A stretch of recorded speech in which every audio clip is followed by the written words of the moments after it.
welcome sa East Pasig dito sa church. Sama-sama tayo na nag-worship with God at handang makinig sa kanyang mensahe. No? So, sa ngayon, meron kaming maikling mga scriptures. Maliit na scripture na gusto i-share sa inyo. Pero bago niyan, gusto ko ipakilala sa inyo ang anak ko na si Sean. Palakasan po ng anak ko, si Sean. Cody. At ang aking mabuting asawa. Ay, ako. At ako si Brian. Ito po yung scripture namin na gusto namin i-share sa inyo.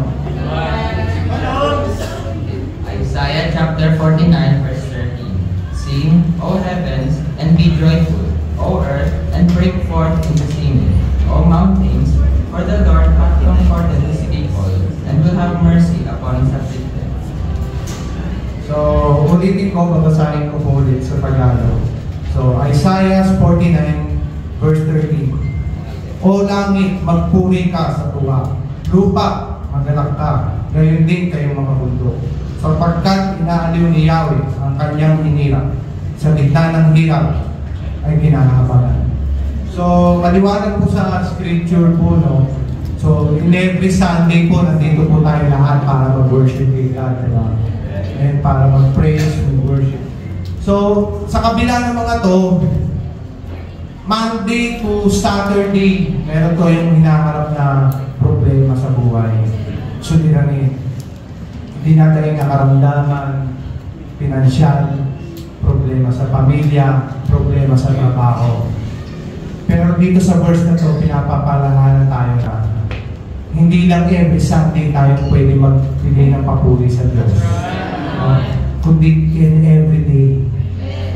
Bago mo isipin po ang inyong mga problema sa buhay, why not subukan ninyong mag-praise muna kay God, mag-worship kay God. Kahit sa loob nyo lang. Ako po, ganun po ginawa ko. Actually, nakakatawa nga po ito nung kahapon lang. Share ko ba? Ako po kasi ang naatasan maglinis ng banyo. Ang napakahirap na trabaho po. No? Masakit na sa katawan, tapos maglilinis ka pa ng banyo. So, para sa akin, struggle trip. Struggle kasi lahat nilinisin mo, no? Pero sabi ko, nandun yung sabi ko, mapapagod ako agad nito. Habang kinukuskus ko, kumakanta na lang ako, pero hindi ko nararamdaman yung pagod. Subukan niyo po yung church. Lahat ng problema na mararanasan ninyo, sakit man, nakaramdaman, umpisahan niyo ng praise and worship kay God. Garantisado po, giginhawa, and fulfillment po kay God.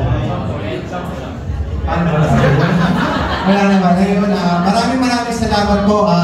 Pangungunahan po tayo ni Cody sa ating prayers ngayong umaga na ito. Let us all bow our heads and pray. Heavenly Father, we come before you with humble hearts.